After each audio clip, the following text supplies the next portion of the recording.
Today's Reddit story comes from the subreddit MaliciousCompliance, and it's titled, Things We Obey as Children We Can Laugh At Now.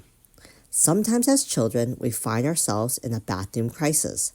This is my story of malicious compliance. When I was 6 years old, I was with my parents when they parked in front of a store. They told me they were only going to be in there for a few minutes and they wanted me to wait in the car. They made it very clear that I was to wait for them to come out, and under no circumstances was I to leave the car and come into the store. So I waited in the car as I was told to do. A few minutes later, I had to use the bathroom really bad. Really bad. I thought about going into the store, but I was worried about getting into trouble for leaving the car. So I contemplated what to do. Then I saw a brown paper shopping bag on the floor. Hallelujah! I pulled down my pants and deposited a huge Cleveland steamer right into the brown paper bag. Relief. But the satisfaction of relief quickly passed as I realized that now I have another problem. What do I do with a bag full of poop that is now in the car? I knew if my parents found out that I did that, I would be in trouble. So the solution my 6-year-old brain came up with was to slide the bag under the seat to hide it. So that's what I did. Slid the bag with a fragrant log in it right under where my father would be sitting while he drove the car. A few minutes later, my parents returned with me sitting innocently like a little angel in the back seat. My parents got into the car and told me they were proud of me for being a good little boy and doing as I was told. Dad settled into the seat, starts up the car, then starts sniffing. He sniffs some more and looks at my mother and says, "Caroline, do you smell poop?" "Yes, Bobby, I do," she replied. "For the love of Christ, get him in the tub as soon as we get home," my father gasped. So we get home and I am promptly put into the tub. The next day, we get into the car to go somewhere.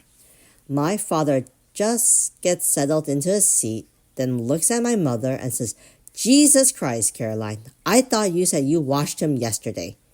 "Yes, I did, Bobby."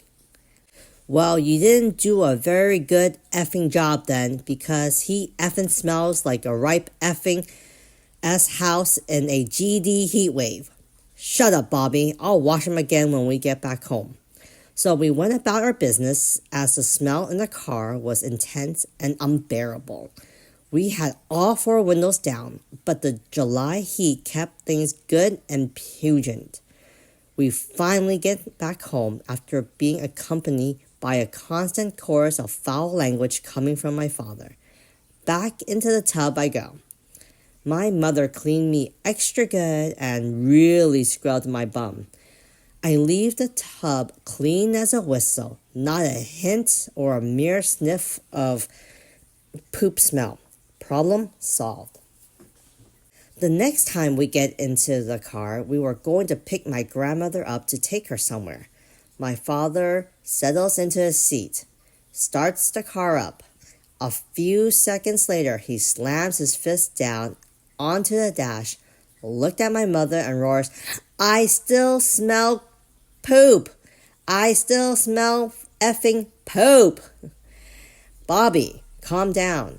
I effing told you I washed him. And I checked him before we got into the car and he did not smell like poop. I smell poop too, suffering Jesus. But I can effing tell you it is not coming from him." "Then where is it coming from, Caroline?" "I don't effing know, Bobby." We pick my grandmother up. The smell in the car is pure torture. I could tell my grandmother was really suffering as we marinated in the stench, but she did not want to be rude, so she suffered in silence with the rest of us. Finally, my father comes right onto the brake, pulls the car over, breaks the uncontrollable silence and screams, "I can't take it anymore. There's poop somewhere in this GD effing car." I effing know it, and if I have to tear this GD effing car completely apart to find it, that's what I'll GD do. We all get out of the car and he starts sniffing around. He knows the smell was stronger closer to the floor. When I slid the bag of poop under the seat, I didn't roll up the end of the bag, so one end of the bag was open. My father is sniffing around and feeling around everywhere. He slides his hand under the seat on the passenger side and feels around. Nothing.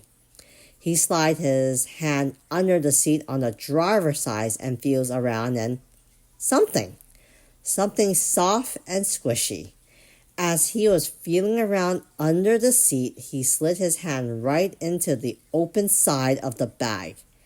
Then an expression of pure panic comes across his face as he recoils his hand in horror. He leaped out of the car, stood on the side of the road with traffic driving by, looks at his hand right in front of his face, poop all over his fingers. F!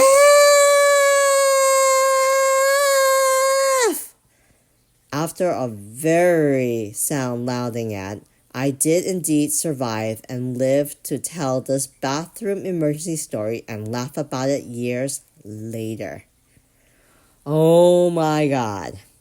Usually when I read malicious compliance stories from that subreddit, it's usually like some evil deed, like with like revenge or something. But this story completely surprised me and it was quite entertaining and funny, which is why I picked this story. But let's get into the comment section and see what some of the commenters have to say. First commenter says, I had a third grade teacher who was elderly and evidently believed that any kid who wanted to go to the bathroom was faking to get up to some kind of mischief or shenanigans. I remember kids squirming in their seats, afraid to ask for permission and trying to hold it until the bell. If you raised your hand and asked to go to the bathroom, you got the third-degree interrogation in front of the rest of the class. One day, I asked to go to the bathroom because I felt sick. Her first question, have you been eating soap? WTF? Who eats soap to get out of class? She continued to interrogate me, and eventually I get the valid bathroom pass. Maybe I was looking a little green. I am now very sick and begin sprinting down the hall to the bathroom. Running in the hall was a huge sin at our school. As I passed the fourth grade classroom, I begin project vomiting.